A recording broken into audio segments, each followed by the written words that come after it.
ordered in 3 helicopters, and the players took the helicopters to disappear off. Don't know what direction they went or where they went. Obviously, team management found out, because you can't really hide helicopters, can you? I think the quality of international football is getting better and better for some of the teams that maybe were seen as smaller nations, smaller teams.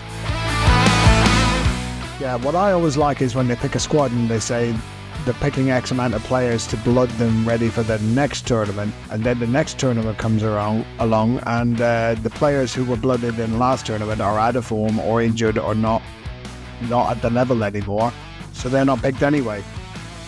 And then I remember being asked to put a training session on for an hour with about 12 players, but I think specifically with Jude in mind, which not many clubs, not many managers would do, but that was how important it was. Yeah, that Baddiel and Skinner song, when they started off with 30 years and now it's 40 years and now it's like 56 years of hope. Yeah, they certainly thought about that, didn't they? They probably backed themselves that they'll never have to record another single again. Welcome, football fans, to Breaking Lines, the podcast that takes you behind the scenes of the beautiful game like never before. I'm Gary Rowett, former player and manager, joined by the insightful Dave Carolan, a man with his finger on the pulse of football's beating heart. Together, Dave and I bring you unrivaled insight, context, and a few stories from the trenches. Join us as we dissect the game, break down the plays, and explore the intricate dance between managers, players, fans, and the beautiful game itself. This is Breaking Lines, where the game is more than just a match. Welcome back to Breaking Lines, and this time we're talking about the Euros. It's that time in the 4-year calendar when all of the confederations get to put on their set-piece tournaments, and for the Europeans, for UEFA, it's Euro 2024, so we're off to Germany for the Euros. Gary, are you excited for the tournament? I am excited, Dave. It's a shame we're not off to Germany, isn't it? Our budget hasn't quite extended to us going live to every game. Maybe next year or next time the tournaments are on. Once those sponsors come rolling in to fund that tournament. There you go. We are open last minute. I mean, I'm available if we need to go out. So I suppose, yeah, maybe I should have left the door slightly ajar there. Yeah, I am excited. It's funny when you're in a club, isn't it? When you're working within a club and you've got so much going on. Actually, sometimes those England games you just don't end up as excited as everyone else because you're so deep in thought about the stuff that you're doing yourself. So actually being out of a club and away from a club, it allows you, we haven't had much football for a while, have we? So I think everyone's now I'm quite looking forward to this tournament, and I'm not going to do what everyone else does, which is convince myself that England are going to win yet another tournament, even though we've only won one in our history. So I'm certainly a little bit more pragmatic than most. But it is going to be interesting, going to be exciting. There's a lot of different permutations. Yeah, that Baddiel and Skinner song, when they started off with 30 years and now it's 40 years and now it's like 56 years of hope. Yeah, they certainly thought about that, didn't they? They probably backed themselves that they'll never have to record another single again. But anyway, let's look at England. Yet again, they've had a lovely, easy draw, and they've got the best squad probably in the whole tournament, arguably. But we'll get on to that a little bit later. Kind of breezed through the qualifying group, and they're ready for the tournament. How does this England squad excite you? You've seen it now. Everybody obviously knows who's in it. We had the leaks of people who were coming out of it just before the official squad got named. But what do you look at? What excites you about this England squad? Yeah, I think it's interesting this time round. I think Gareth's done something that he hasn't done for a while. I think he's had a lot of criticism over every England manager is going to face, or every national manager is going to face criticism of sorts. So if people are not criticising you about one thing, they're criticising you about another. That's just the nature of the job. When you're in charge, a custodian of that job, that role, the national manager, of course, so important to so many people. I think, over the years, it's always been Gareth favours these players. Gareth's always loyal to these players. They're not particularly playing well at club level, but yet we take them to a tournament. I think that's pretty unfair, but it is something that's been labelled at the national manager. And And I think this time round there's a different feel to the squad. There's a different flavour. There feels like himself and Steve Holland and all the relevant people have sat down and said, look, let's be a little bit different. Let's learn from our previous tournaments, and let's try and take people that are in form rather than necessarily the people that we would close our eyes regardless of what they've done this season and pick, not blindly, but regardlessly. So I think if you look, who would have thought that Wharton would have got in the Euro 24 squad? In fairness to the play, his very, very fledgling Premier League career. And yet he's in the squad. Eze, you wouldn't have thought he would have made the squad. Even someone like Anthony Gordon, I think, would have probably missed out to a Grealish in years gone by. So, look, and I know there's an element of injury. You look at Maguire's missed out, but through injury, really, through lack of game time. Grealish and Maddison are the two that really stand out. And actually, Grealish in some ways, because if you put Grealish and Maddison together, you'd say, well, okay, if you look at them both as a bit of a wild card, technically, something a bit different to what we've got at times, then Grealish probably would take the place over Maddison, in my opinion, but both very talented players and both been left out. So there's a different feel, and people are quite excited about that. I think the biggest challenge, this is the biggest challenge in my opinion, and I think we have a real core of borderline, some world-class players, some debatably borderline world-class players, because I'm just putting the level that they're playing at, the ability level that they're playing at, you'd have to say the top of the Prem is very close to being world-class. If you're in that top sort of 2 or 3, you've got to be in that discussion. I think if you look at Bellingham, I'm sure we're going to come on to in a little while, but Bellingham, Kane, Foden, Stones, Walker, some would argue Pickford. If you look at that, you've got 6 players that could play at the very top level in the very top team, as they've proven, and stand out. My challenge is I don't know how many other players there are that can make the team or the squad that are at that level. And of course, you're not going to have everyone at that level. So I think the challenge is going to be who fills the other pieces, who fills the other spaces. And I think that's going to be the crux of how far England go. But it's going to be very, very, very interesting to watch. It is real interesting, as you say, when you look at the makeup of the squad and how inexperienced some of the squad are. Mina as well has come in, had a meteoric rise this season. Wharton's had a meteoric rise. Players who've potentially gone into the Championship or even lower down in the EFL and proven that they can handle it. But those young players coming in, they'll probably play with just the freedom of youth, won't they? They've got that no fear kind of complex. So really experienced manager with some really experienced players, but with a great sprinkling of difference and players who are just going to be fearless, probably. Yeah, I think the ironic thing about the squad is if you look at, this could potentially be Gareth's last tournament and last squad that he picks.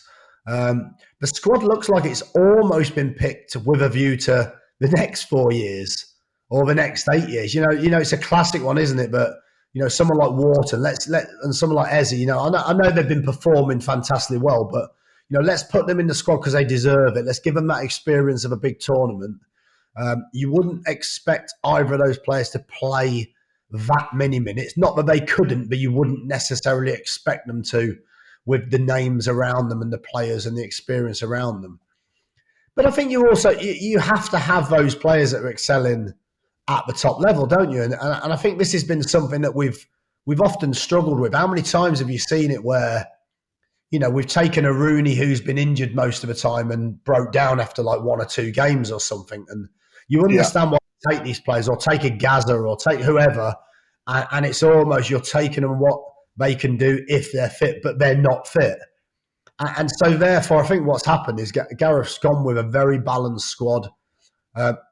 One of the things I think we probably lack is that little ability to open the game at 1v1, sometimes in wider areas, which is going to be interesting to see who he picks, because if you go with the likes of Saka and Palmer, who inevitably probably the two of the most creative players on form this season, but both a little bit similar.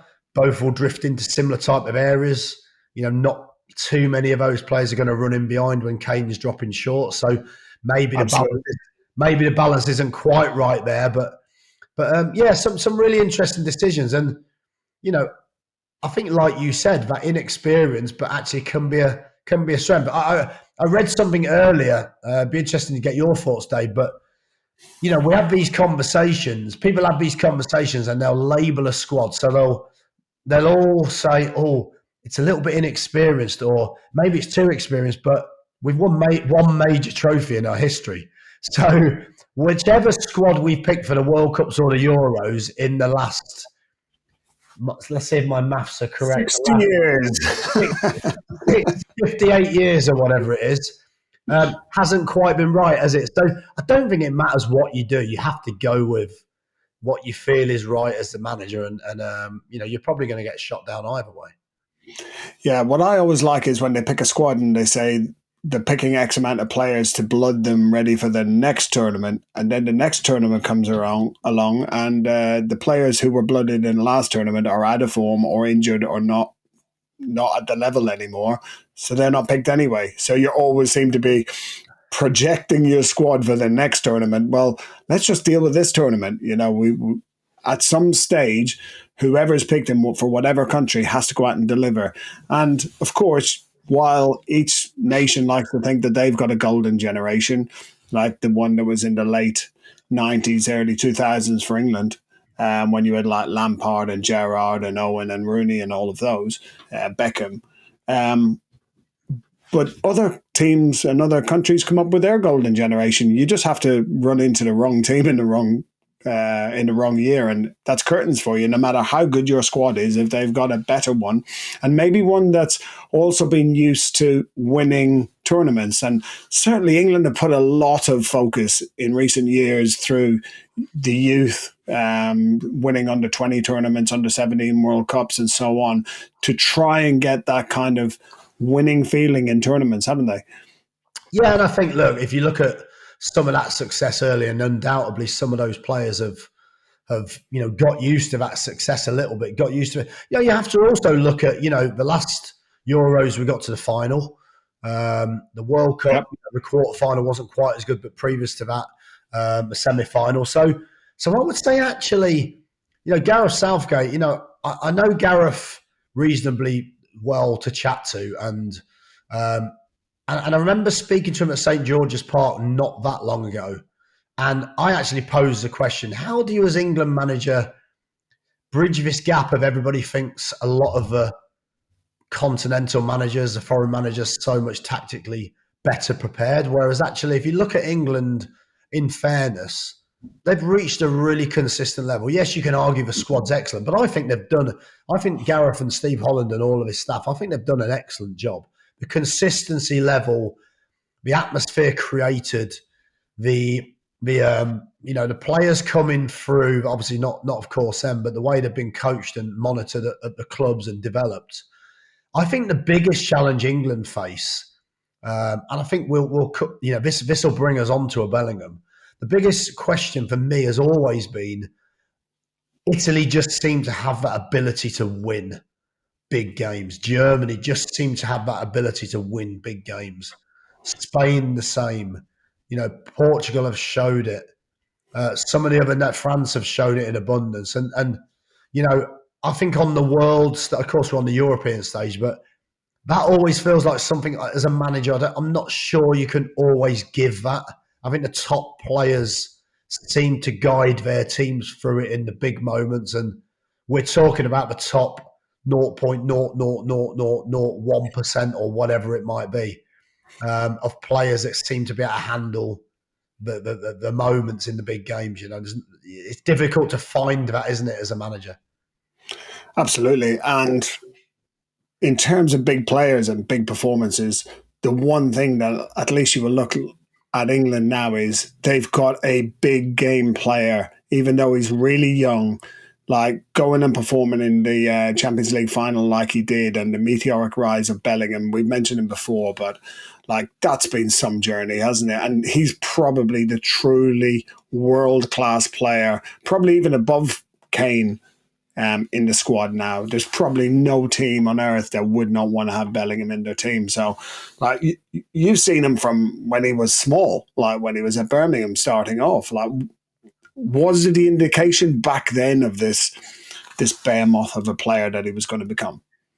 Yeah, quite incredible, really. And I think what I would say is obviously, I only seen a very small part of that early development, and but also speaking to people around the club at the time. Of course, we were at Birmingham. I know the academy director very well, who was there at the time, Christian Speakman, who has played an integral part, I think, in that development and helping and shaping some of that development.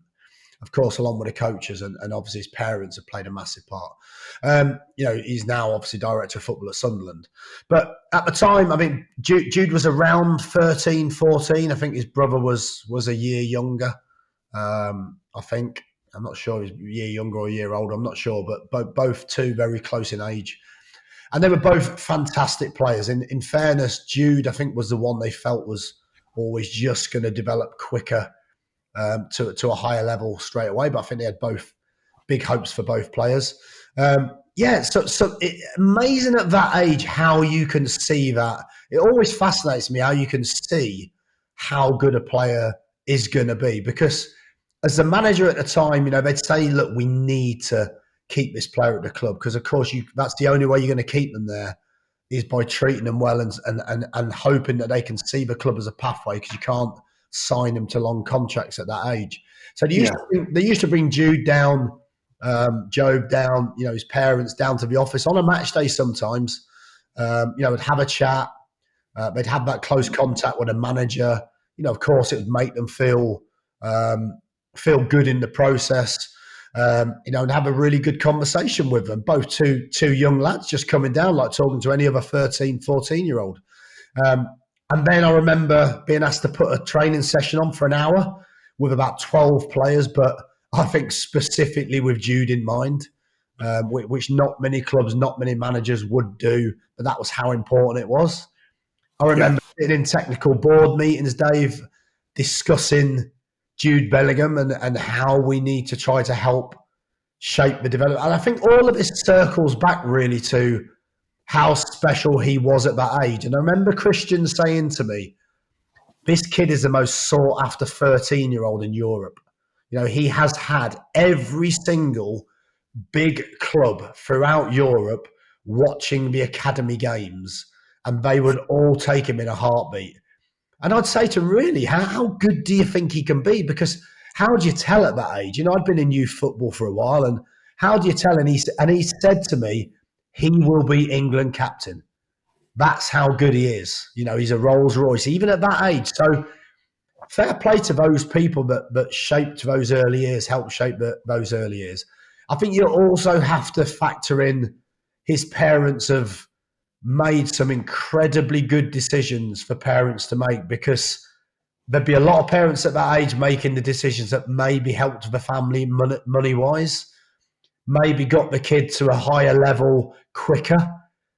But I think they've had a pathway that they've been cognizant of all the way through that gets him to the top level. Of course, you have to have an incredible player with incredible talent and mentality. But to go to Dortmund and take that step that they felt would be right, to go to a club that would give a young player lots and lots of game time at that age and develop, and then go to Real Madrid, of course, and play the part that he's played so far. But yeah, I mean, I wouldn't claim to have played any part in his development, but I've certainly seen it close up at that age, at a young, tender age, how much people rated him. And it's been really interesting to see him develop further. The one thing that's never mentioned about Bellingham, well, as far as I can see or I've read, is the fact that Bellingham hasn't played in the Premier League. You know, he's not produced by the Premier League. He's someone who's gone from the Championship to the Bundesliga to La Liga. He's learning on the international stage as opposed to playing in England with a lot of other English players all the time. Maybe his breakthrough has come because he's actually broke the shackles and gone outside of the English game. Do you think that's a fair comment, or is that just the nature of the beast? He was picked up early and he's chosen a different path.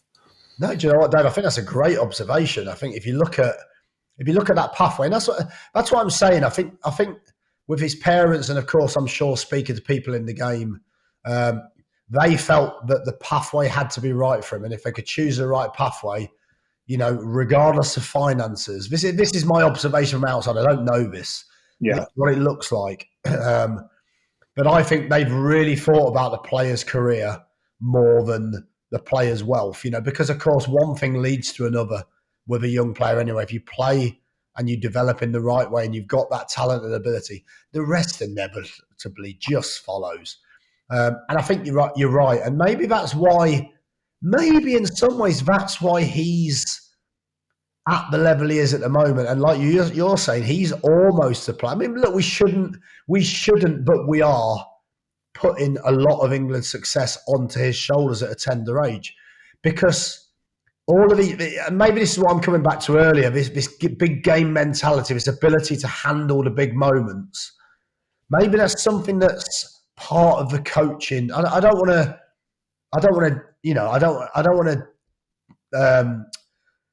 to be disparaging to young English coaches, because I don't think that's fair. I think we've got some of the best coaches coming through, and I think we have coaches at levels that can match other nations. However, I do think they coach a slightly different way in a Germany or wherever that is.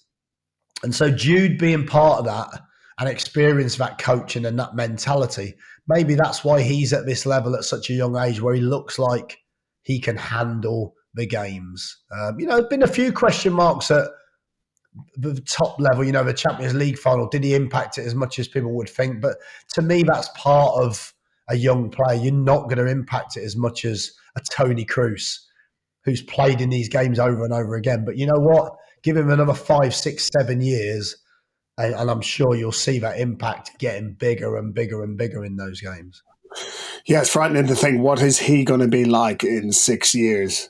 Like, at 20 now, he's already bossing the midfields all around Europe. And he goes into this tournament as part of, you know, a England team that's got a genuine chance of potentially winning it, haven't they? You have to be honest, with the players that they've got available to them, with the group that they've got to start with, and we come on to the group shortly, with the top players that they've got, Kane, Foden, Stones, you know, you got Walker, Pickford. Like, Pickford's obviously someone that you know. You've worked with Pickford. Like, he's another player who's, you know, stood the test of time. He's had plenty of critics in the past, but he's come through, and he's a top goalkeeper, isn't he? Yeah, it's quite interesting because I remember signing him at Burton Albion. So not many England internationals have come through, but worn a Burton Albion shirt. But yeah, quite a funny story actually. I'd probably say the best value, or one of the best value signings I've ever made, and the chairman reminds me of it a few times. So Nicky Law rang me. It's quite funny actually, because Nicky Law rang me. He was the manager of Alverton, and Jordan Pickford had played for Alverton part of the previous season. I think for the sort of back end of the season. On loan, or was just playing for Alverton? No, on loan. He was at Sunderland at the time. Right, okay, yeah. And Nicky Law rang me. I was on holiday at the time. He said, "Do you need a goalkeeper?" I said, "Well, not really, but, you know, we might be looking for one." He said, "Honestly, I've had this kid on loan, and he's one of his reasons, I won't say all of his reasoning, but he said, honestly, he can kick it from one end of the pitch to another and go out of play."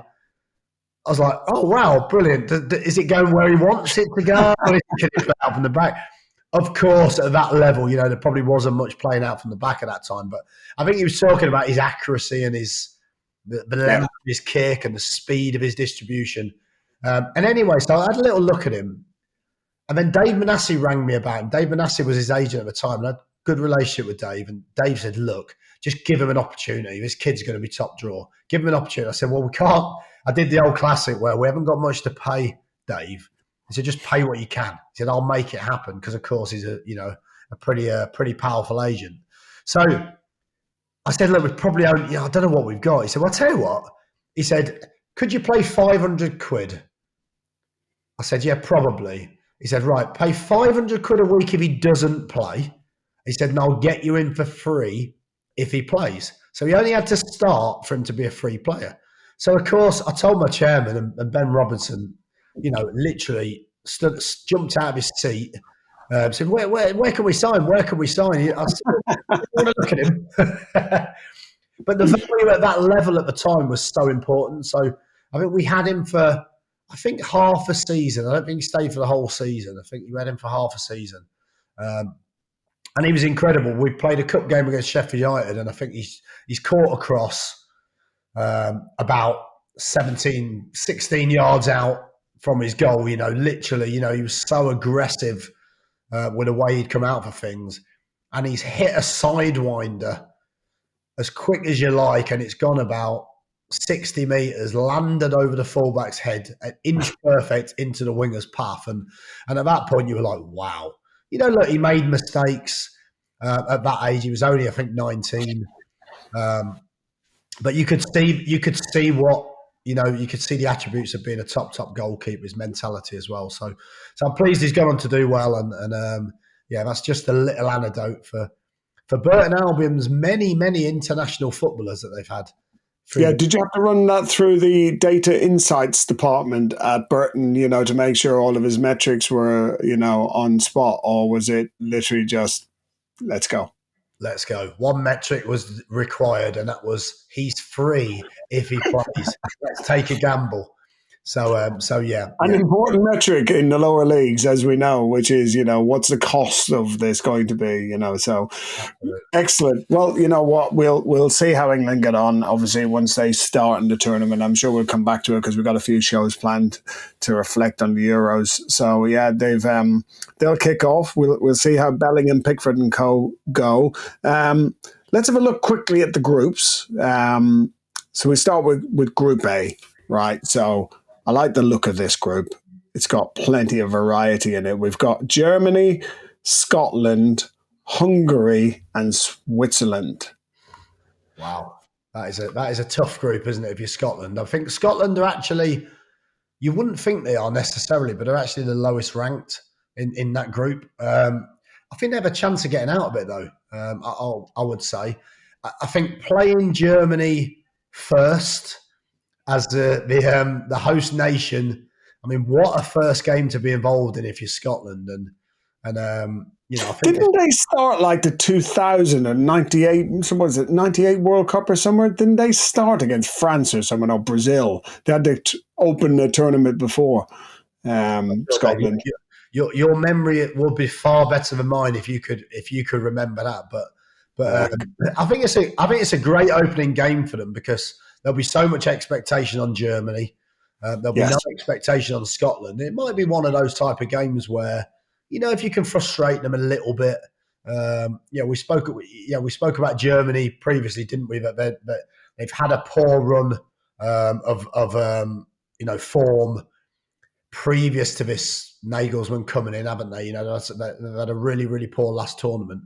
But as a host nation, of course, there's a lot of expectation on them, and they've got some good young new players coming through as well. But I think for Scotland, I think the biggest issue Scotland have, and Steve Clarke has really, is not necessarily their form. I think they've won 1 in 9 coming into this tournament. But they actually were excellent in qualification, but it's their injuries. If you look at their injuries, McTominay's not featured very much recently. Lewis Ferguson's out. He's had an absolute stellar period in Italy. It's been absolutely fantastic. Aaron Hickey's been out. Lyndon Dykes has been out. I messaged him yesterday, actually, Lyndon. I know him reasonably well, and he's been devastated, but he's been out the tournament. But I think, he said he's finally got over it, I think, mentally, and now he's ready to hopefully help the rest of the squad out. Because I think he's staying out with the squad. So. Oh wow, okay, that's good, isn't it? To help with that kind of continuity and the culture around the squad. You need important players like that and experienced players like that around the squad. And I think shows his character and his value to the squad, because he's been a bit of a talisman for them, really, in the way that they play. So, but I think they've got some good players. Elisa McGinn playing at a fantastic level. In a European qualifying team in Aston Villa. So and they've got some very good players. The likes of Shay Adams, who, of course, we've worked with at Birmingham. Signed him for Sheffield. Absolutely. So they've got some very good players to step into that void, but it's going to be tough for them. I think it's going to be difficult, but I think trying to get out of this group, is a viable prospect. I mean, Switzerland are a good side, Hungary are a good side. Another one of our former players in Callum Styles, but I think Scotland, at their best, as they were in qualification, they need to get that form back. I think can qualify, certainly. And then anything can happen after that. So it's going to be really interesting. But you'd have to say quite a tough group for them to be drawn in. Yeah, Switzerland are always that team in any group that they've ever been in. Euros, World Cup.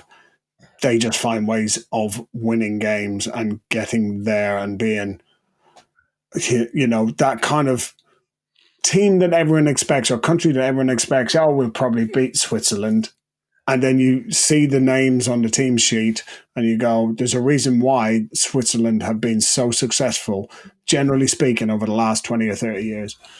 Yeah, absolutely. And I think you could say the same recently about Hungary. I mean, I haven't seen their recent results, but, certainly beating England in recent years. Lost to Ireland a couple of games ago, but then, responded with a win at the weekend or yesterday, I think it was. Yeah, 2-1 win. Yeah, there you go. So I think a lot of these countries, have good team structures, have good coaching, good sort of technical managers coaching the teams. And I think they can always create problems for any team. Like you say, maybe they'll be looking at the likes of Germany, saying there'll be a lot of expectation on Germany, but, their recent years wouldn't dictate them to be the favourites. I think, bizarrely, really, I think statistically England are the favourites, with France just behind and Germany probably not too far behind that. I think that's ridiculous, to be honest with you. I think you'd always have to go with the nations that have won big tournaments and showed the ability to win big tournaments. It doesn't mean to say that England can't do that and haven't shown the promise. But so I think there's going to be pressure on Germany. But certainly the likes of Switzerland, Hungary, and Scotland in that group can cause problems.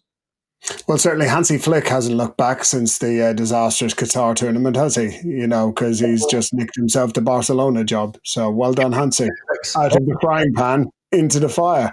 Dave, get us on Netflix is all I'm saying. Like, I would happily humiliate myself on Netflix. I can do one of those angry team talks, definitely. Well, Hansi doesn't have a podcast as far as I know, but who knows? This can be our Netflix anyway. So that's Group A. We've done Group A. Obviously, we're Scotland well in that one. Group B's got Spain, Croatia, Italy, and Albania. Group of death. I think that's the group of death, isn't it? You always look at one group of death. If you're a perceived top nation, you don't want to be drawn against one or two top nations. And the fact that you've got, did you say Spain, Croatia, and Italy? All in yes. Who were the other team? And Albania. So actually, Albania, I don't think Albania are in bad form either. But classic banana skin there, isn't it, for the other three? Just looking at Albania, probably a little bit like Switzerland in the previous group. Yeah, but you wouldn't expect Albania to topple three of those teams and get out of the group, you wouldn't expect it. But that's going to be a tough. No, but it's just whether they take points off one of the teams that might think that they can get out of it, because that's what tournament football is all about. You just need one bad result and it's all gone. But if you look at that, you've got Spain, who you would expect to be very, very strong. You've got Croatia that have done really, really well in tournaments over the previous 20 years. And you would expect them to qualify, or in some ways to qualify. But you've got Italy, the previous winners, but again, you would expect to be pretty strong. I mean, interesting. It's a real shame that Roberto Mancini isn't still the manager of Italy, because we might have had an outside chance of getting him on this podcast, having been a former teammate of mine. Quick funny story about Roberto Mancini. When he came to Leicester, I remember him sitting down on the coach on the way to an away game, and I think it was prior to the game.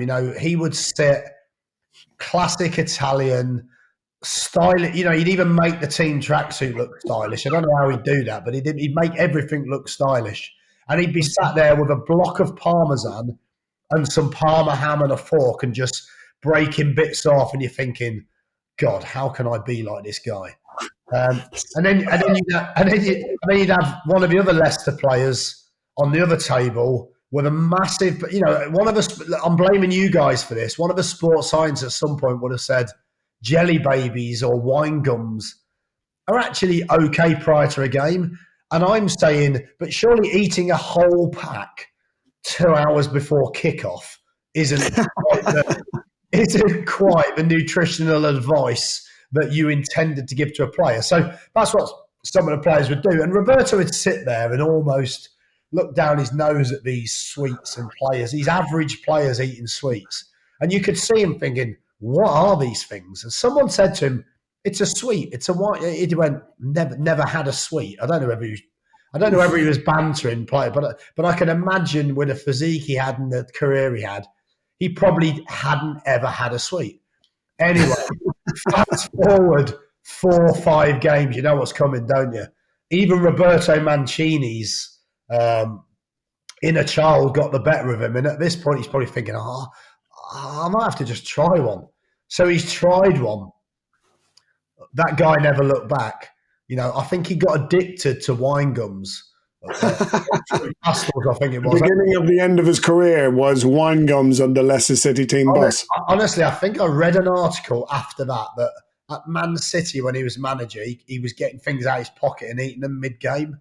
And I don't think they were chewing gums. And I think he said when he came to England, he got addicted to wine gums or something like that. I might have got that slightly wrong, but yeah. So how the Leicester team bus and the squad corrupted one of the finest Italian specimens in football ever known to man would be a good story that I've got. So. Yeah, to be fair, considering that Leicester squad, I think he got away lightly with just jelly babies and wine gums, to be fair. That's a very, very good point, Dave. Well made. That might be a podcast. But if Roberto, if you're listening, if you could confirm to Breaking Lines podcast whether that story was true or not, that would be fantastic, and tag us into your many Italian followers. Excellent. Well, listen, it's Spain-Croatia to kick off, so that's a big game to start us off. Recent good form in tournaments from both of those teams, and obviously Spain have got a pedigree of winning big tournaments, World Cups and Euros, haven't they? And Croatia have been there or thereabouts in recent times as well. So what a game to kick off that group. On to Group C, England's group, Slovenia, Denmark, Serbia, England. Is there an easier group ever drawn, ever, in any tournament, in any sport, if you're England? Is that the inner Irishman coming out there, Dave? Is you suggesting that's what happened, Dave? That's what happens when you've invented the game and you're one of the top seeds. You do what you want, mate. We just pick our own group and probably still don't qualify. That's the irony of it all. Well, let's see. Obviously, England are tournament favourites. They're expected to top this group. Who comes out with them? Yeah, I agree with your ironic comments about the group, and England do seem to have very, when you look at that Spain group, you would say that England do seem to get some, I won't say privileged draws, but seem to get some pretty good draws. That's difficult really, because I think Serbia are pretty strong. Denmark are very, very competitively strong. And I think both of those teams could give us problems. And I think it's a real toss-up to say which one comes out of that group. For me, I'd probably go with Denmark, actually. Okay. Maybe getting out of the group with England. And that's not being harsh to Slovenia, but I think that probably out of all those teams, Slovenia would be the one I'd least expect to qualify. But someone else who's a Slovenian football expert may be able to tell me something that I don't know. Well, maybe we'll ask Timmy Elsnick, who was coming through at Derby while we were there in the under-21s, a good, robust midfielder.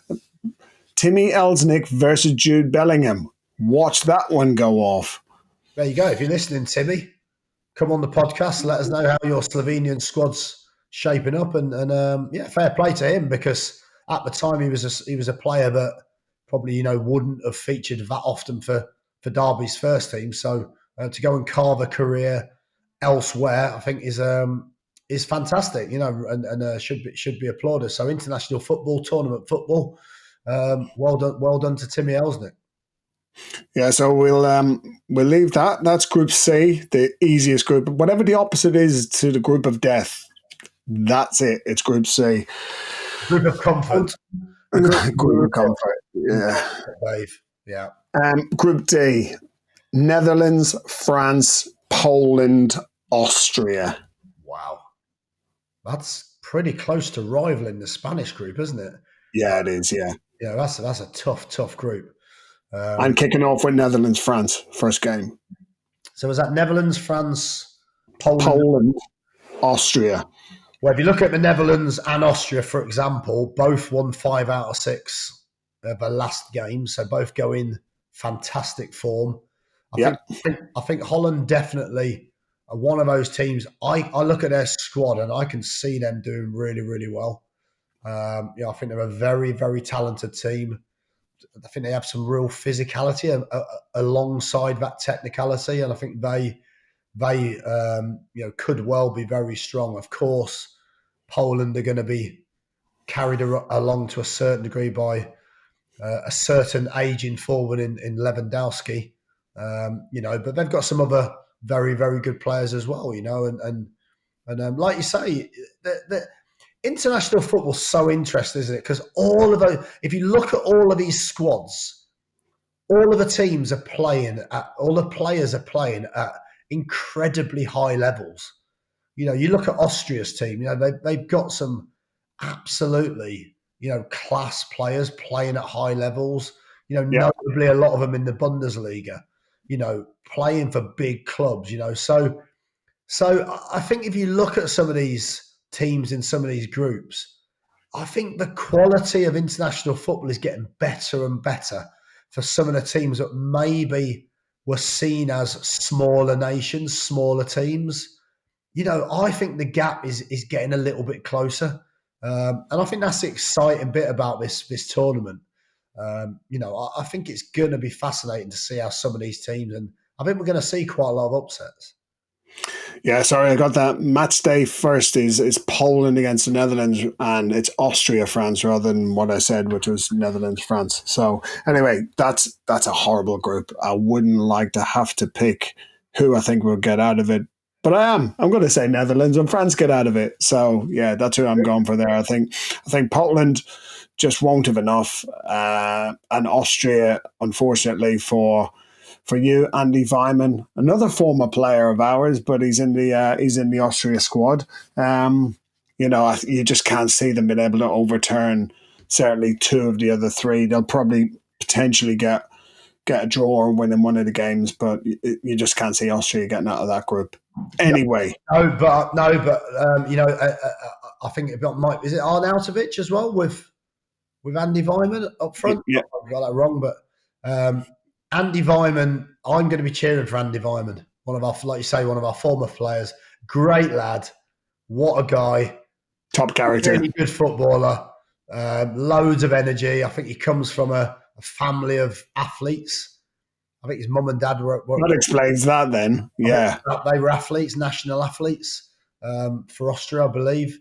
And I'm going for Andy Weimann, Golden Boot winner. Please, come on, Andy. Andy Andy Vyman for the Golden Boot. Right, that is the shock sensation of this podcast. Right, we're getting that one out there. I'm hoping. I'm not saying it's realistic. I'm desperately hoping that's hoping. Yeah. So. Hey, we had some Golden Boots, while we were at Derby, weren't we? Vidra won the Golden Boot. Unfortunately, he's not made it into the Czech squad this time. But let's look at Group E. Ukraine, Slovakia, Belgium, Romania. Well, you've got to say Belgium surely have a fairly easy passage to the next round. I'm not saying that those teams can't compete against each other, but you would think that Belgium, with a squad that they've got, with a quality that they've got, would certainly be able to get through. I was reading a little bit about, is it Tedeschi? Or Tedesco was a manager. Really interesting character. Managed at a very, very high level, and actually took a international job at a very young age. I think 30. I might get some of my research wrong, but I think 37 when he took the job, which is unusual for someone to take an international job at a young age. Again, like Nagelsmann, a very young coach at international level. So be interesting to see how they do. Of course, they've had a real golden era, Belgian football. Are they just sort of coming out of that a little bit, or with the likes of Doku coming through, can they maintain that quality and an expectation? Because they certainly are a contender in any tournament, I would say. Yeah, well, Belgium obviously is a former FIFA ranked number 1 team in the world, and they've got some unbelievable players available to them. You think it's just going to be too much of a challenge for the other teams to top the group. However, it's tournament football. We've seen it plenty of times before where form goes out the window, to use that old cliche, and it's all about how you perform on the day. And they're certainly going to be the ones with their target on their back, Belgium in that group. Probably a little bit of a bun fight between the other three to get into second place, but that's the great thing about sometimes more competitive groups, aren't there? Whereas there's less almost between some of the teams, but you would expect Ukraine and Belgium certainly to be pushing for those top two.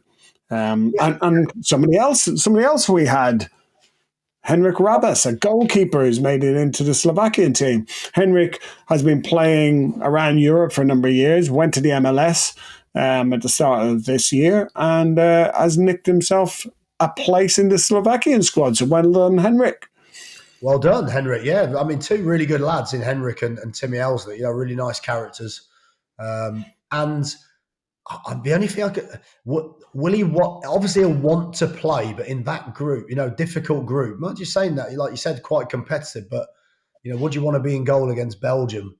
That could be a lot of action. If he makes that starting lineup. I don't think he's expected to, but again, great effort to get into that squad and an amazing experience. You look at it again, don't you, for some of these players that. I never experienced it as a player. I would have taken being someone, who made a squad.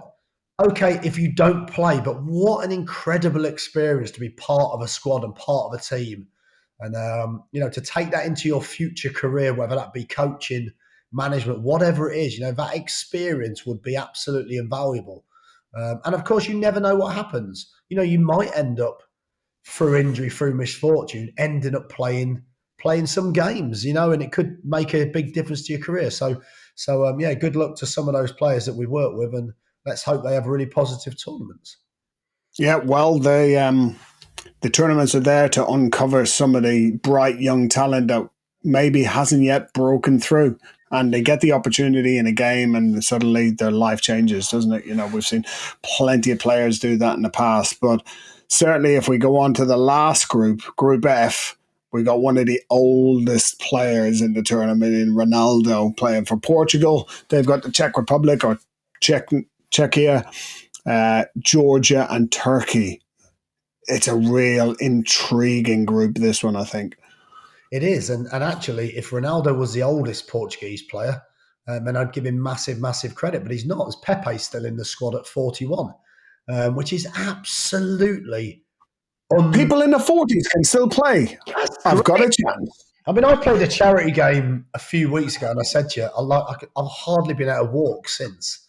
I mean, so to play at that level regularly, I mean, I am nearly 10 years older than that, but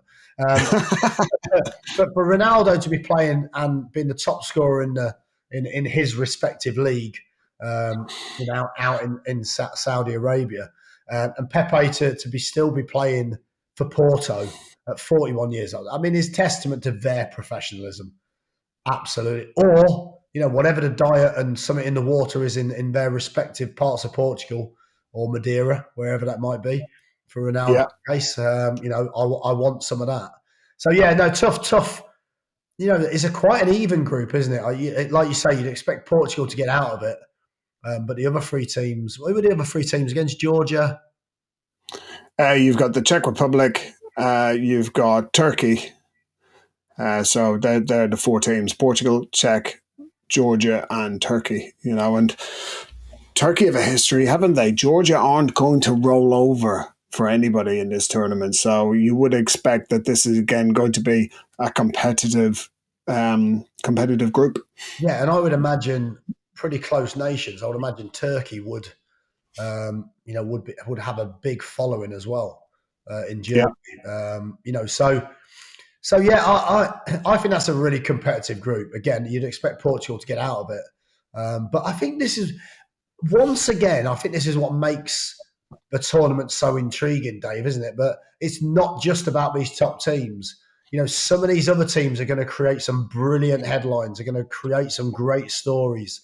There's going to be someone who ends up qualifying in front of a really big nation full of expectation. I think that's what's so fascinating about this tournament, and that's what I'm looking forward to seeing, and to watching, and actually, it's probably one of I'm most excited about this tournament, more so than probably any other tournament in recent years. So yeah, I absolutely can't wait, and we'll be both following on some of these groups with glee, won't we? The one thing I'm most looking forward to. And I would have put the Irish fans certainly into this bracket of the way to conduct yourself as a fan base in a major tournament. And I think we can learn. As English fans, we certainly can learn an awful lot. But the Scottish fans we're going to see, and we've already seen, going out there and just having great fun. Creating this dynamic that, brilliant interactions with local people, going there and creating a party type atmosphere. Of course they're going to want to win games and follow their teams, but doing it in the right, I really hope that a lot of other fan bases, including our, England's, really take note. And of course I'm talking about a small minority of any fan base that might cause some trouble, but Scottish fans seem to go there with such a brilliant mentality and such a brilliant attitude, and I think that is going to be something I'm going to look forward to watching also. Yeah, I think you make a great point there. Scotland fans, Irish fans, and in recent years the Welsh fans, they've all had their kind of cycle of going to tournaments, haven't they? Like Ireland in the 90s when they were getting to the World Cup, and they would go in and take over a tournament, and it would turn into a party, So whether it was the Green Army that Jack Charlton had, or it's the kind of bucket hat brigade that Rob Page had when he was gone with Wales, who obviously missed that in this tournament, or it's the Tartan Army, and they're going to go and boogie around Germany for the whole tournament, with their great catchy song that they've got going as well. I mean, that's what it's all about, isn't it? It's about the fans. It's about going to the fan parks and having good fun and interacting with other people across Europe and bringing football together to go and enjoy yourselves, isn't it? Yeah, I mean, I've got to say, for all the negativity that Qatar got, the fact that there was no alcohol there, and obviously I wasn't out there, so I couldn't understand the implication or the impact of that, or how easy or how difficult it was to get hold of an alcoholic drink. But I presume no alcohol, certainly in the stadiums. like made for zero trouble, zero problems. You know, they seem to, you know, okay, you can argue, does that take a little bit away from some of the atmosphere? But you give me an insight, Dave. Why is that? Why do the Irish and the Scottish fans? And again, I'm generalising. I'm not suggesting that. I think there's a vast majority of England fans and fans of a lot of the other nations that go there and conduct themselves in a brilliant way. But the Irish and the Scottish and the Welsh just seem to be everybody's going there for those reasons. Why is that? Give us an insight. I think in the first instance, we don't get there that often. So when we do get there, let's go and enjoy it. Let's go and enjoy the tournament, you know, going to a different place, going to a different culture, interacting with all the people there.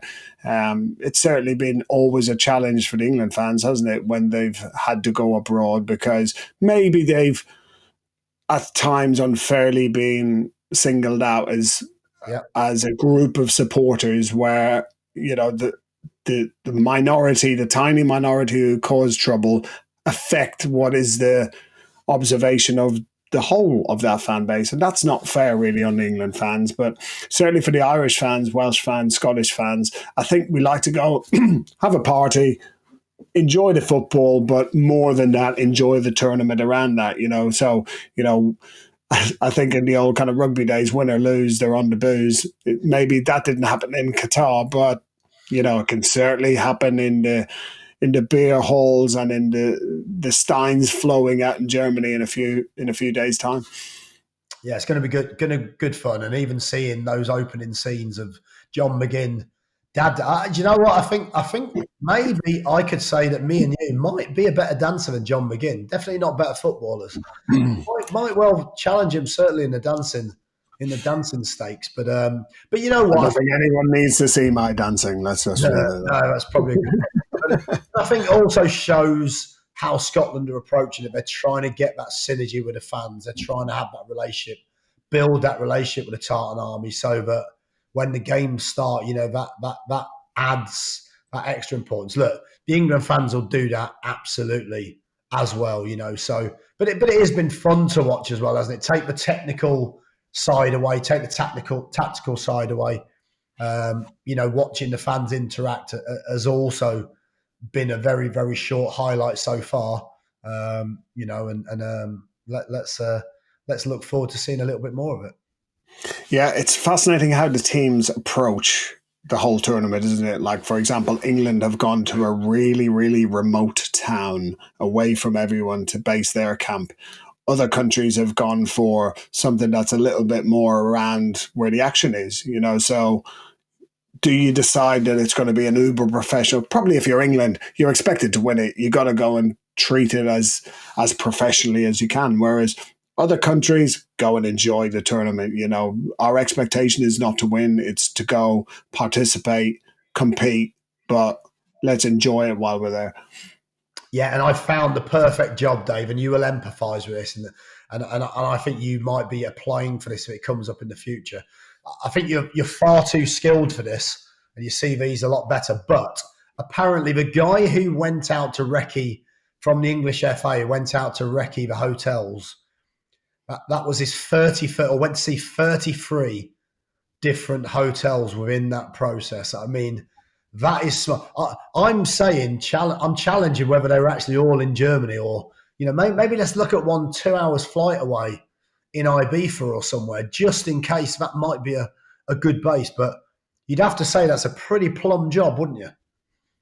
Yeah, I mean, you need a good week to take in the ambience and, you know, walk the grounds, make sure the local town and the hosteleries around there are all like adequate for what you need. We've been to Germany on pre-season tours. We stayed at one of the romantic hotels in Germany. Now, I want to really know whether he went to that hotel with its windmill, lack of Wi-Fi, and 1970s decor. I think he quickly ruled that one out of the process. I would imagine if it was one of the 33, I'd be surprised. But that's a challenge, isn't it? What do you want? You know, you've seen this cycle with England and other nations picking that hotel. And of course, you've got lots of other teams trying to pick their hotel. So someone might well be more feasibly planned ahead or have planned ahead better than you and nicked that hotel and managed to get that booking in early. So I'd imagine there's a limit of really good hotels depending on what you want. But what I would say is, we've seen this difference, haven't we? Do you want a hotel that's close to things so the players don't get bored? Do you care whether the players get bored? This is an international major tournament. Boredom shouldn't be a factor, should it? Like, if you're going to be an England player bored and use that as an excuse for not performing well, like, who cares? If you're an Italian player, they won't care. They'll just lock their players up for 6 weeks, and that's the expectation. Or the German nation will be exactly the same with their team. But you might have a preference. Do you want leisure facilities? Of course, you can bring all of those in. You want good pitch quality first and foremost, don't you? You want location not too far to travel from your group games. And of course, I would imagine England, or let's pick England as an example, I would imagine they'll have another location depending on where the next stages are. They'll have a secondary, third plan, fourth plan, depending on where they need to go to then. Or they might stay in the same hotel, I don't know. But certainly as a base, it depends what you're looking for, because like you say, you get somewhere that's got, every hotel surely has decent Wi-Fi. That's what we thought before we turned up to that one. But that would be a major factor, wouldn't it? If the players have got a lot of downtime, communicating and spending time with their family on WhatsApp or whatever, FaceTime or whatever they're doing, or FaceTime or whatever they're using. You need to be able to do that in order to be able to stay in connection. Do the families go out there? That's something that the players did in previous tournaments. Families would go out there with them. To me, in some ways, that's a big thing. But is that a distraction? From a major tournament, is that just something that's nice to have? But actually, you're here to win the tournament. So that might be very different from someone who's there to take part and see how far they can get. I remember we went to Holland with Norwich. We used to go there for pre-season practically every year. So one of the places that we stayed was the base for Portugal during Euro 2000. So this is about 2001, 2002 that we were staying at this hotel, and they were telling us about some of the goings on while Portugal were there. And I think it was a Portugal that had Figo and co in the team. And seemingly the lads were getting bored with being, stuck around in this remote part of Holland. So they wanted to go and, get out of the kind of the hotel area. So by all accounts, and somebody might have to corroborate this, they ordered in 3 helicopters, and the players took the helicopters to disappear off. Don't know what direction they went or where they went. Obviously, team management found out, because you can't really hide helicopters, can you? They're kind of noisy. And where's all the lads? Oh, they disappeared in the helicopters. So they banned the players using helicopters. So I think a week later, like 12 supercars arrived, and they all went to Paris in supercars, because why not? It's the tournament. We're bored at the hotel. Back then, of course, there wasn't really Wi-Fi, was there? Hadn't been invented, kids. Hadn't been invented. So you've got helicopters.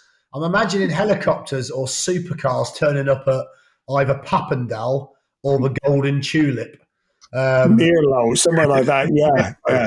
Because I've done a recce of about 5 or 6 places over there. One year I went there. Me and my wife drove from Germany through to Amsterdam, and actually did about 4 or 5 looking for pre-season locations. So I can only imagine the furore that would have caused locally. So of course these players, it's hard to get bored when you have the capability of doing something like that, isn't it? So I'm pretty sure you can buy in whatever you want. And if you haven't thought about it as a staff, the players probably will think about it, won't they? One thing we haven't mentioned, and it's a joy to look out for now, is all the social media time that the teams have to fill with funny things that they're doing while on camp.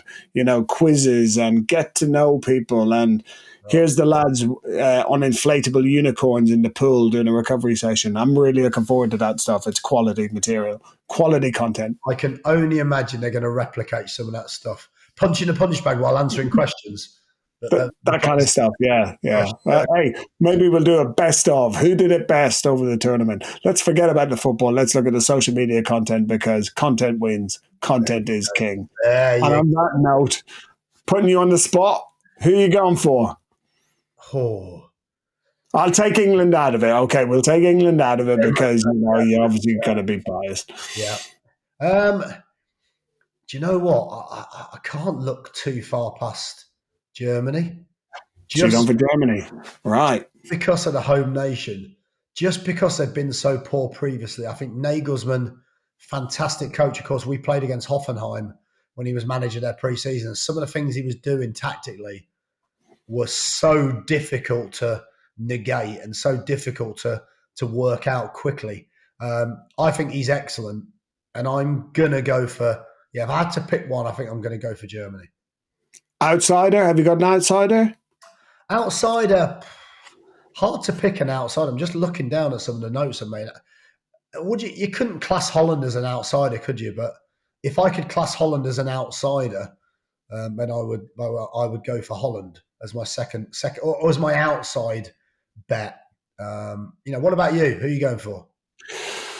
Yeah, well, obviously I can't go for Ireland, obviously, because we don't make tournaments anymore and haven't done for about 20 years. So, yeah, I'm going to go, You only made them when you had all the English players playing for them, Dave. Okay, right, that's controversial. Right, please do not send in any comments or cancel us from podcasts because of Gary's last statement. But anyway, yeah, ever since you kind of got all of the Irish players out of the Premier League, has the Premier League progressed? Obviously, I would say no.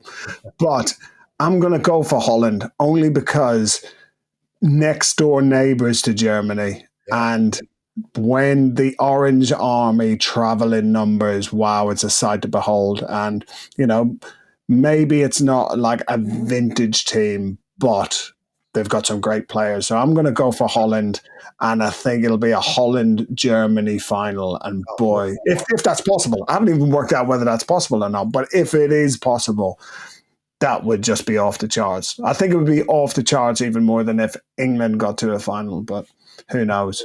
Yeah, that'd be brilliant. Yeah. So neither of those teams, none of these teams are going to get anywhere close to winning it, are they? Obviously not. Probably at least one of them is going to crash out in the group stage, and then it'll be the story of the tournament, won't it? But there we are. Are you going for an outsider then? So Holland are favourites, did you say?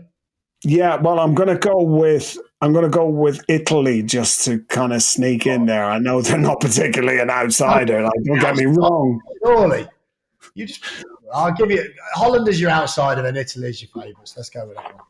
All right. Okay. Yeah. Switch it up. All right. Cool. There we are. Listen, first, I'm sure we're going to do probably a few on the Euros, but yeah, fascinating to see that. We'll look out for Bellingham. We'll look out for all of our friends who are competing in this tournament and see how they go on. We wish them all well. And hopefully we're going to speak to a few people who are actually out of the tournament doing different bits and pieces. So no promises, but watch this space for the next Breaking Line series at the Euros. Look forward to it, Dave.